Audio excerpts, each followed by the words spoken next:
Hello, everyone. Good evening. Thanks a lot for joining in. And today's session is on Unity Catalog. Will be taken by Chintan, who is one of our experts. So today's topic is not about Unity Catalog, unlike what all of you have been expecting, right? Today's topic is about data and AI governance. Okay, Unity Catalog is just an enabler for that. Okay, so like most of you must be aware, right? As of today, using data, creating reports, creating uh, ML, AI use cases, implementing AI agents. All of that is pretty much common across domains, across different size companies, across the data world.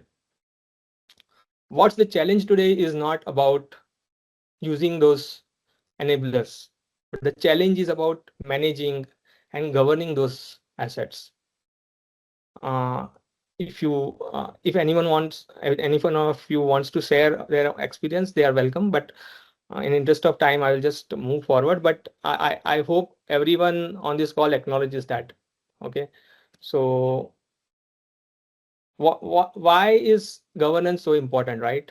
Because it's not about getting the output out from your model or data out from your dashboard, insight out from the dashboard.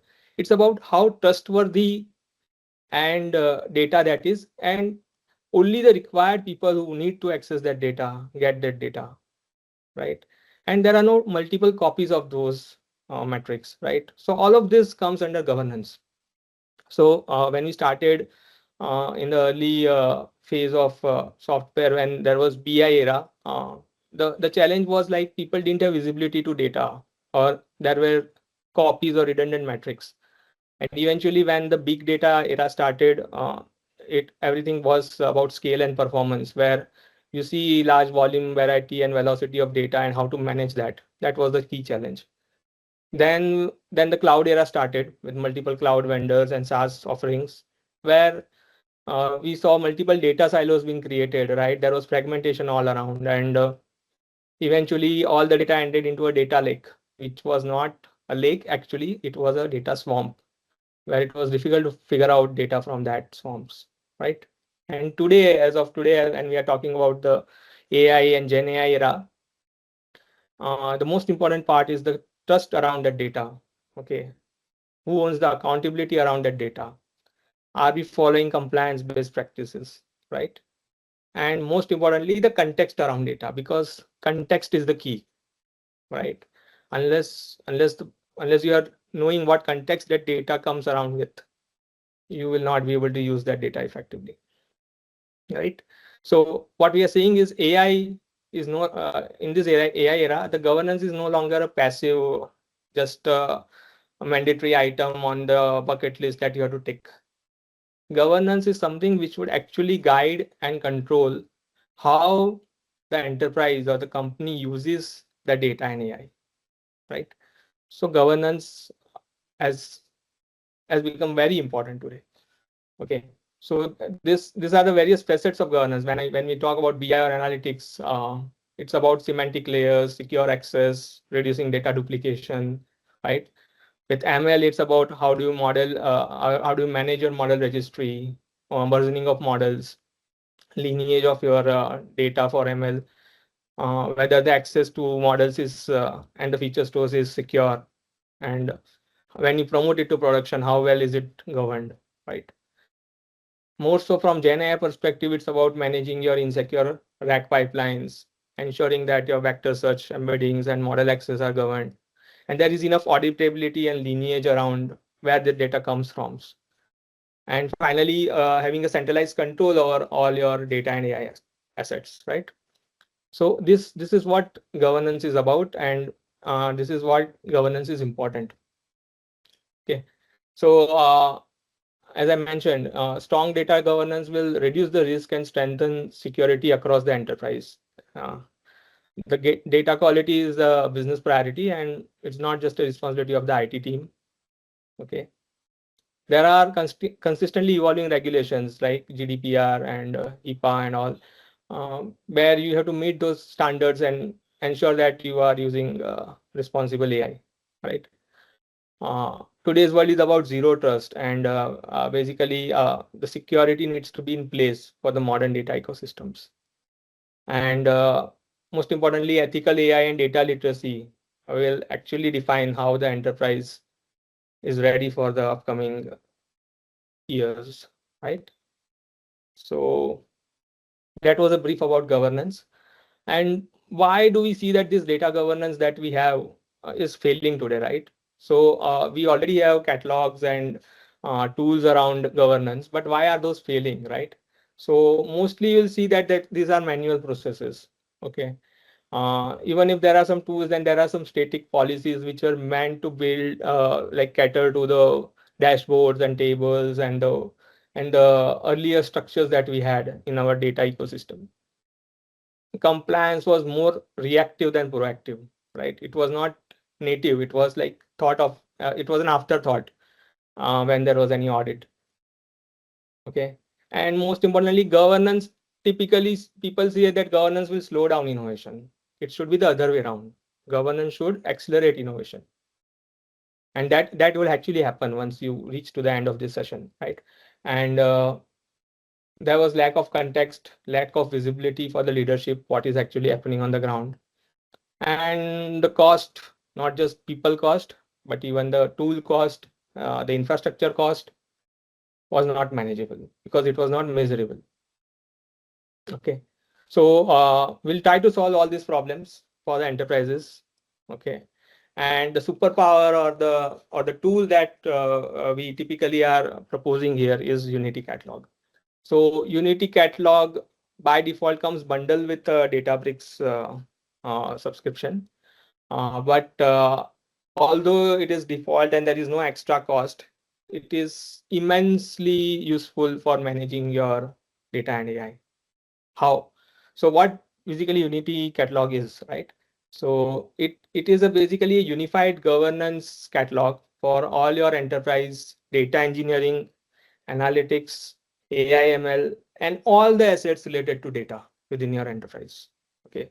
It is a single control plane from where you can manage security, audit, lineage, discovery, as well as sharing of data across different partners, customers, client, your teams, your data engineering team, your analytics team, your business team, the leadership, right? A single control plane from where you can manage access for everyone. It is cross cloud, so there is no binding like you stay with Azure or GCP or AWS. You can use assets from across clouds, right?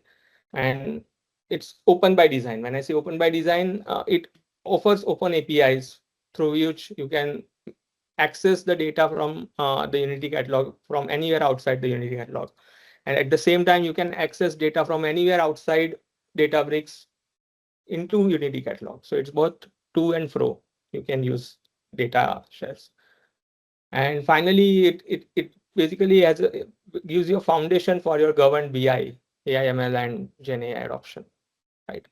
So what problems does the Unity catalog solve, right? So most importantly, it gives you a centralized governance layer, right?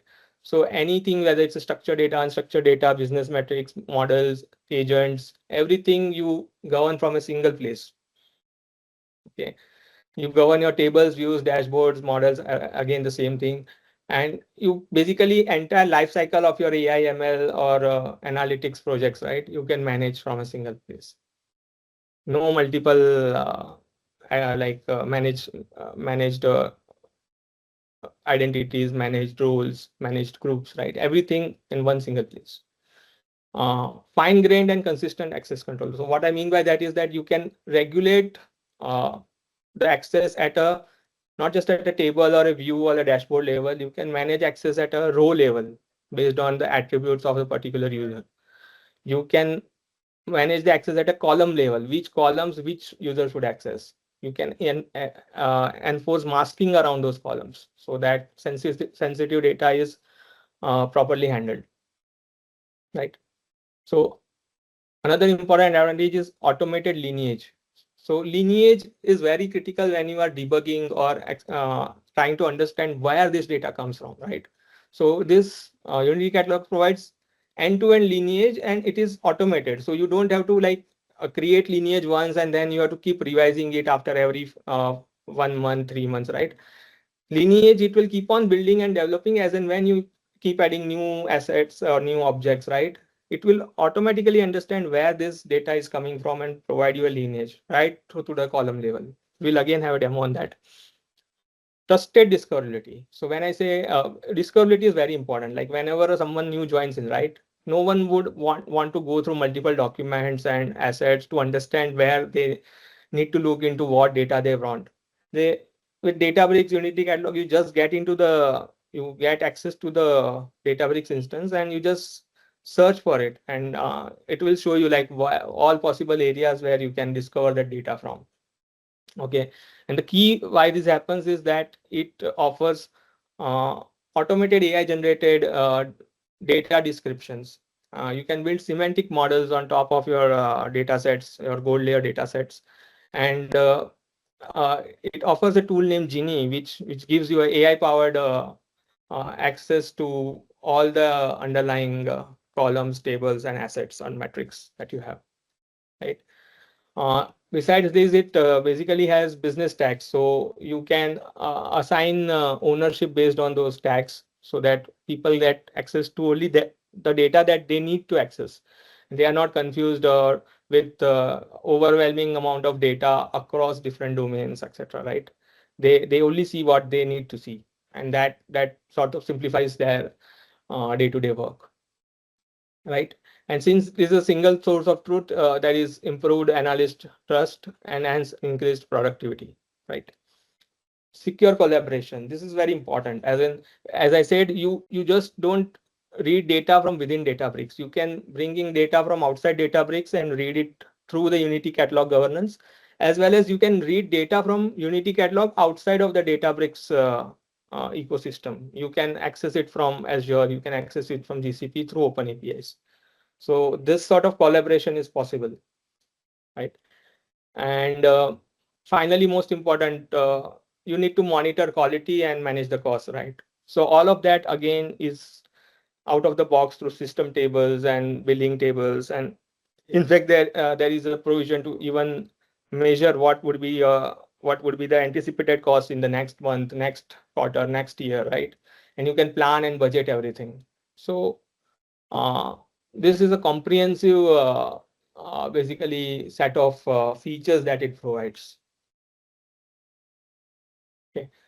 So here I am trying to explain like how you turn the chaos that is there today in enterprises into a well-managed, well-governed platform, right? No multiple KPIs to chase, no copies of the same table. Uh, you can ensure your PII compliance is met. There is no silos across teams, like all the teams accessing same data but with different access. So same table, different teams will see in different format. One team will see the entire table if the core team. The people who need to see only data for their region can see only data for their region using row level security. And then if a particular column requires PIM masking, that is also handled within the same table. You don't have to create separate tables for separate teams, uh, right? Whether the compliance is met. Also can audit the usage, as in who is accessing which table or which dashboard, right? All of that is available centrally from the system tables. Okay, if there is a model which goes into production, you know like who approved it and why did it go into production with that particular set of parameters, right? All of this is managed within Unity Catalog. So you get trusted data, you ensure that you are ensuring responsible AI, you have faster innovation, unified governance, simplicity, right? That is the key. You are not having a team of people managing this. There are like a couple of people or one person who ensures that this is managed across the system, and there are policies around which so that people can take over from that. There is no unknowns here, right? and then secure collaboration across clouds. Okay.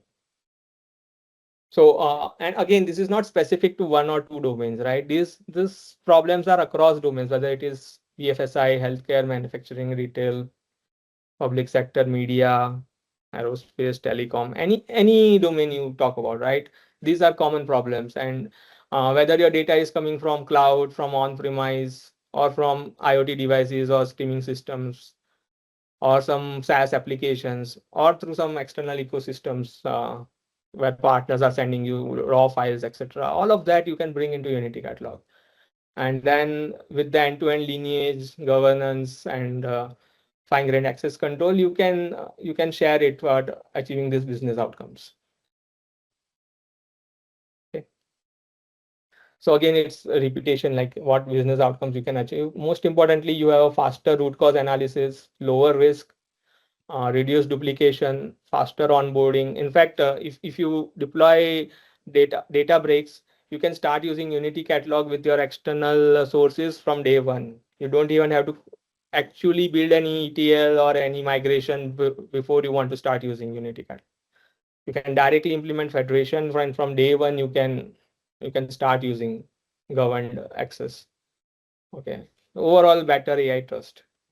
Okay, what all things are managed by Unity Catalog, right? Like I mentioned, whether it's structured table views, unstructured file, PDFs, videos, audios, streaming data from CDC pipelines, Kafka, or whether it is like AI ML models or embeddings, prompts, analytical dashboards, semantic models, as well as applications within the uh, Databricks ecosystem, like a notebook, a job, or a pipeline, or an AI agent, or an API call, right? All of this is governed from a single place, is Unity Catalog,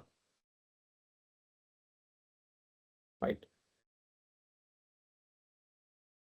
Okay. So what we have solved using Unity Catalog, there is no more shadow AI. You have centralized AI governance. There's no sensitive data exposure. Uh, you basically have trusted outputs with proper lineage and auditability. You know what is the model lineage with a properly governed model lifecycle. There is no prompt or data leakage, right? You have a governed vector search. No approved RAG pipelines, secure RAG architectures are enforced, right? So basically, responsible AI requires that you have this trusted governed enterprise data, and that is what Unity Catalog helps us to achieve. Okay, so I will quickly switch over to the demo part for the things that you have covered till now. Okay, there are few more things to cover, but we'll cover that later. Any questions till now, or shall we continue? I think we are on. So continuing with the demo, right? So this all these demos are already available, and I have shared the link to that. You guys can always go ahead and refer to any of the demos. I will just walk through a few of those demos. So first one is a basic Unity Catalog experience. So just refresh this. So basically, Unity Catalog works like a three-layer access for any object, right? So at the top layer is the catalog, right? And then within your organization, you can create multiple catalogs based on the regions or based on the domains, right? So this is the retail catalog. Within that, you will have schema. And then within schema, you will have objects, which could be tables, which could be volumes, models, functions, everything, right? So it's basically a three layer hierarchy, catalog dot schema dot object name, which could be table, view, etc. Okay, so going to this table, right? Like you can see here a AI suggested description, right? So all of this is inbuilt. There is no extra cost. It just defines. You can accept it if you want, or you can add or update these descriptions. And okay, now just think about this customer name column, right? So this is like PII data. So it offers column masking. Okay, so if you see the sample data, you'll see that this data is masked, right? And you can define permissions on tables. You can grant permissions like normal ACL, access control list, select, modify, etc. Right? And then you can also see lineage. So lineage you can directly see here as an upstream and downstream lineage, both sides of the world. And then If you want to see a more visually better thing, then you go to the lineage graph. And within lineage graph, you can see like what is the lineage for the table, and even you can see lineage at column level. I will show you that as well in further demos. Okay, and then you can integrate this with the dashboard which comes out of the what from Databricks, or you can also integrate it with Tableau or Power BI, right? And then you have options for delta sharing and manage permission. So this was how the Unity catalog implementation is like in Databricks. Okay. Uh, Let me come to the security part, right? When I say row level and column level security, how it works. So this is about row level access control. So you can see here that the user is able to see all the rows from the table, right? And then you define a function basically and restrict the access. So this is a NYC taxi table. So here you can see that user is able to view data for all the rows in that table. And then basically you if you want to see data only for zip codes which start with 7 for a particular user, then you declare that rule and basically you apply the rule. Okay. And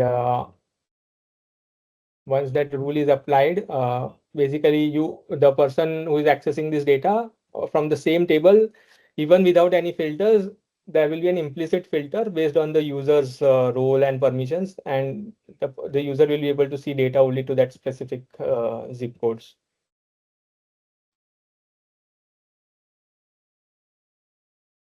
Right. So you can remove that and you can see the entire data. So same way you can almost similar way you can implement column masking. So here like in this data there is a hourly stats, and again you define a rule around what data the user should see, and after the rule is applied, this will work implicitly for all the users, and you can see that this destination has been hidden. So this was the very basic first implementation which was provided by Databricks.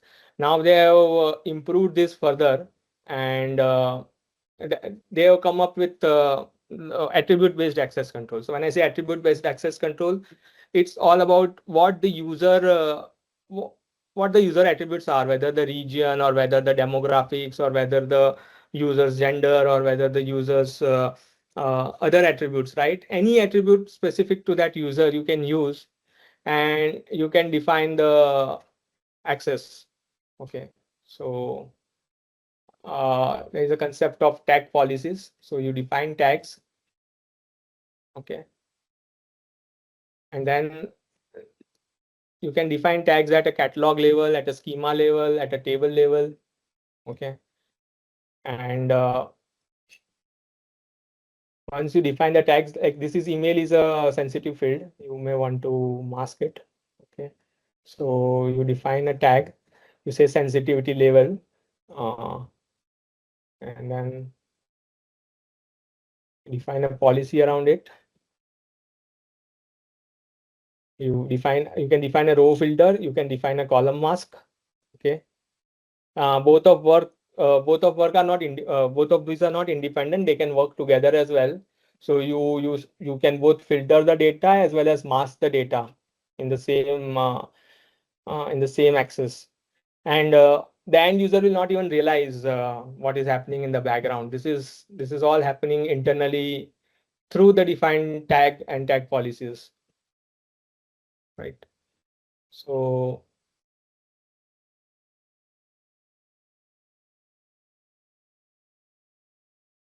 and yeah, so create a policy. Okay. There is one row filter policy and there are two column masks. Okay. And you can see this. The rows are also filtered and the rows are also masked. So anyone who will access, like not anyone, but the person who will access this data will get access depending on their attributes. Okay. So this is something pretty recent. Okay. Attribute based access control.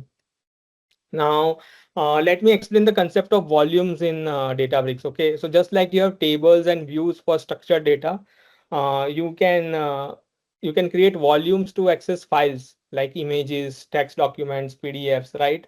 And earlier this was not directly managed by Databricks, but now Databricks offers an option to manage this volumes as well. So you can create volumes and manage volumes. So basically the entire life cycle of that file, right, from folder creation to file creation to access to that file, right, uh, is managed by Databricks. Okay. And we may ask, like, why do you want to bring everything to Databricks? So if you have your S3 bucket, or if you have your uh, Google Cloud Storage, or if you have your S3, sorry, or your Amazon uh, your Amazon storage, Blob storage, yeah. yeah, blob storage. Anything you want to bring, you can directly bring in into Databricks as an external volume. So there, what Databricks does is it doesn't manage the storage location and the storage path, but it manages the access to that external volume from within Databricks, right? So you don't bring the data into Databricks, but you still manage the access of that data from Databricks. So this is very important. Like you don't really need to always leave your legacy systems immediately if you want to work with Databricks. You continue to use them the way they are, and you still manage the governance around it from within Databricks. So this is another important concept. Okay, and you can access those files directly from Databricks notebooks as well using FS shortcuts. Okay, so now let me also show you a bit about the monitoring and analytics, right? So there are a few dashboards which are offered out of the box. So you can see here, this one is a dashboard where I am trying to forecast from like my cost based on the ML models. Okay, so you can see. This is all based on the system tables which are within the Unity catalog and Databricks, right? There is no uh, additional effort. It's just like you bring in the templates of these dashboards, and you enable those system tables logging, and you can see this data.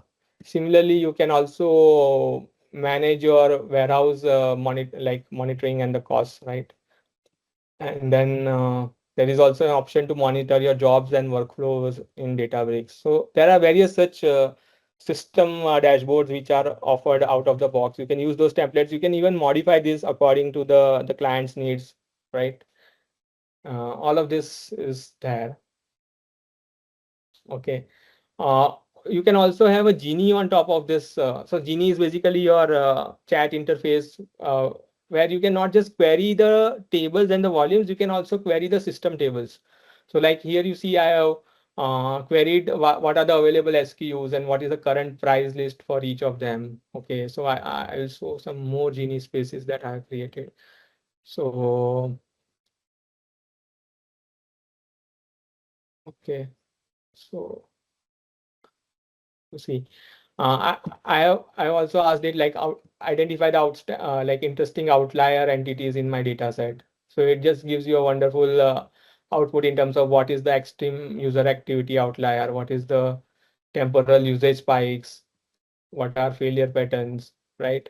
So all of this comes inbuilt, as in there is nothing extra that needs to be done, extra cost. Actual comparison, like why those traditional tools are not effective enough today, right?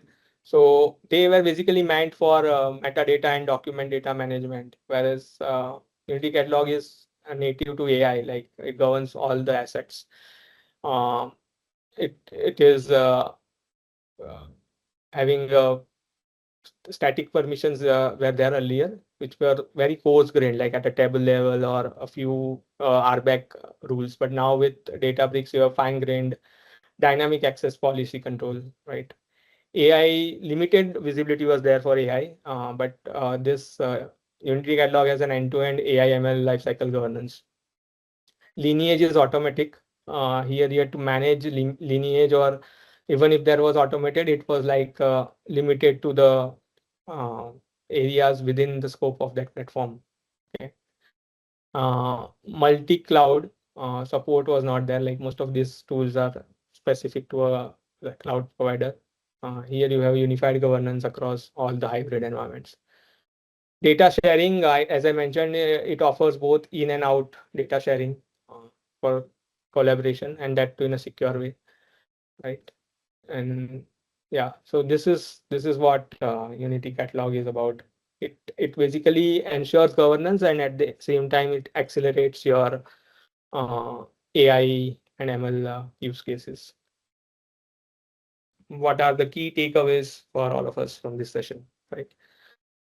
So, like I mentioned, governance should not be a should not block you. Governance should actually be an accelerator to any innovation within the enterprise. Okay.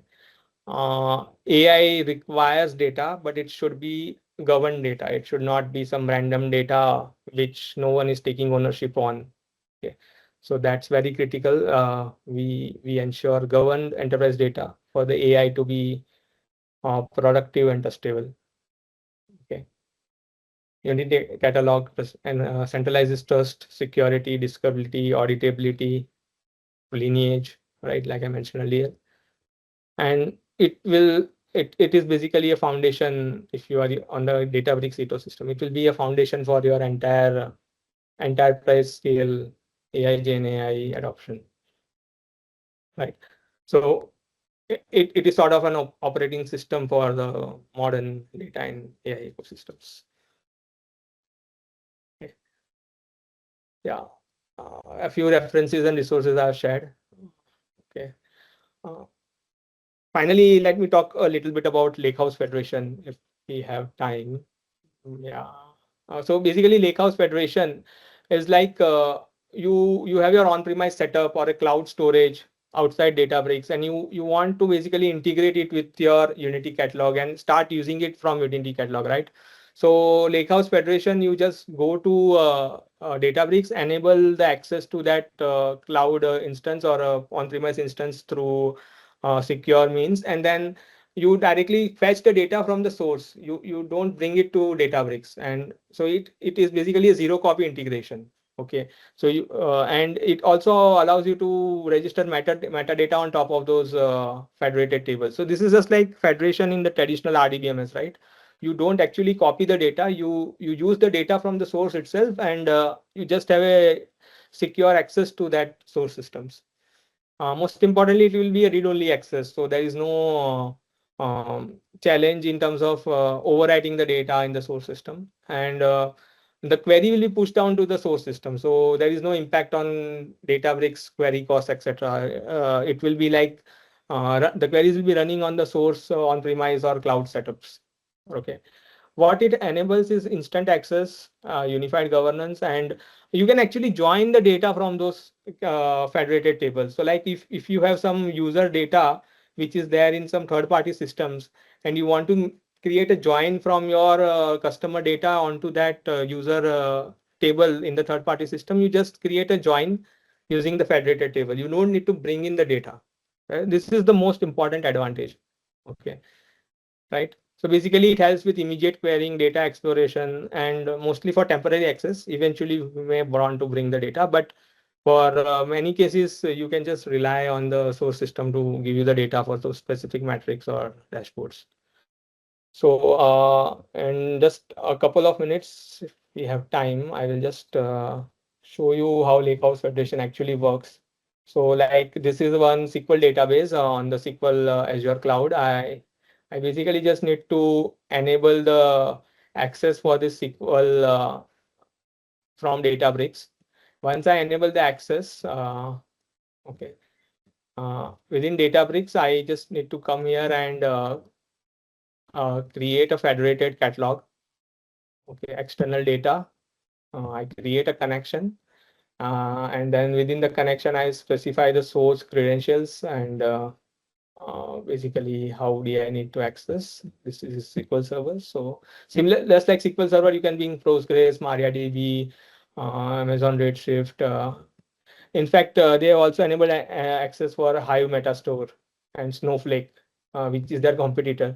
But you can directly federate all of that with the same permission layers that you used for your standard tables. Obviously, you'll not have write permissions because that is that you cannot change the source data. But yeah, just like any other managed table, you can access this in a read-only mode, and you can do a cross join. Yeah, I think that was all that I wanted to cover. Thank you. But yeah, thanks, Chintan. It was very insightful and a very detailed session. There were a lot of doubts in my mind before this session on Unity Catalog, but I think you touched upon most of them. So thank you very much for a detailed session.